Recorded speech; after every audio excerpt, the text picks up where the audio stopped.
As we see Dale Earnhardt Jr. bring that National Guard Chevy SS back onto pit road and into the garage.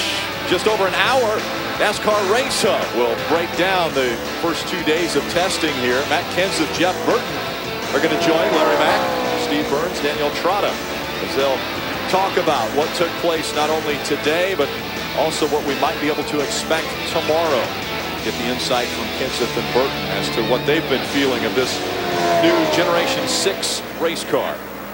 Hey Larry, with about 5 minutes to go in practice, what do you start thinking? With being day 2 of day 3, probably can I get one more run in? Just one more run. It's always like, you've been here for day 2, you know, been 12 hours, whatever we've been, and it's always run down to the NASCAR trailer and ask if they're going to extend practice or not. They had that show, you know, we had to cut down our practice there because of the cleaning up the wreck. Are they going to extend? I got to get one more run in, and that'll be tomorrow afternoon at 5 o'clock too. We're already into, this is the 14th hour of testing. We had 7 hours yesterday. This is hour 7 today. There'll be 7 more hours tomorrow, and we've already heard that Chad Knaus, who that team has been on the racetrack more than anyone. They've got 127 total laps that they have turned, but they said that they've got a list of things that they want to continue to do all the way up until 5 o'clock tomorrow, as has Dale Earnhardt Jr. and that team. So they're going to stick around, and we know that the 10 of Danica Patrick, they're back tomorrow morning for sure. So a lot of testing still to take place. Let's go back into the garage and Bob Dillman. And fortunately for Carl Edwards, he did have that backup car. Jimmy Fenning thinking ahead, and they will get back on track tomorrow. They won't make it today, but they did something else pretty smart. Behind me is Marcus Ambrose's rig. We know that Roush Fenway and Richard Petty Motorsports have an association together.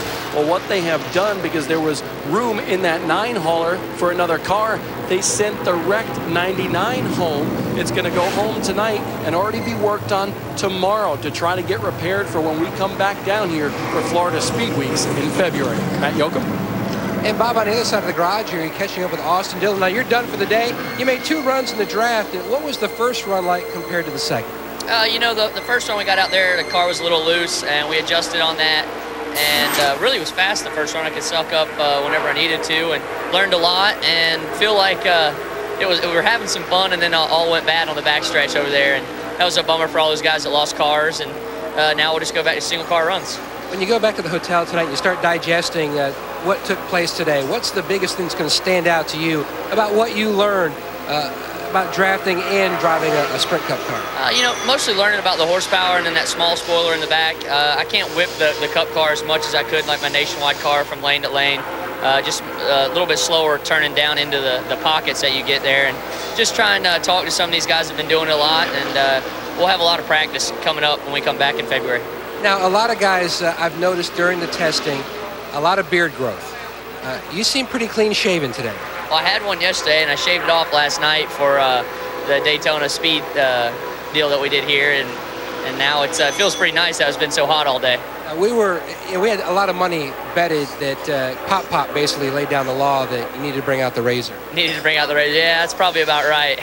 But I might grow a good one. It's getting hot already, so especially down here in Daytona, it's nice to have I might even shave my head tomorrow, you never know. Okay, don't go that far, okay? All right, let's go back upstairs, guys. I would say that we could probably raise enough money for a charity of some sort if he would commit to shaving his head. You know, real quick, I want to talk about this rear spoiler while we're looking at the back of his car. That is only 4 inches tall and 53 inches wide, and it's 70 degrees. Matt Clark asked Robin Pemberton, are you looking at maybe changing rear spoiler? We actually had Jeff Burton say we wish we had a little more, because the smaller that spoiler is, the less grip those rear tires have. The one thing I do want to clear up, we've been talking about the Charlotte test next Thursday and Friday. The car for those racetracks, not Daytona and Talladega, will have a much bigger rear spoiler. So those cars will have a lot more downforce than the cars like they race here and at Talladega. Larry, over there in the test a few weeks ago, Kasey Kahne ran a lap in the, I think it was 27.87 or something like that. It was under the current track record. Yep. That's how fast this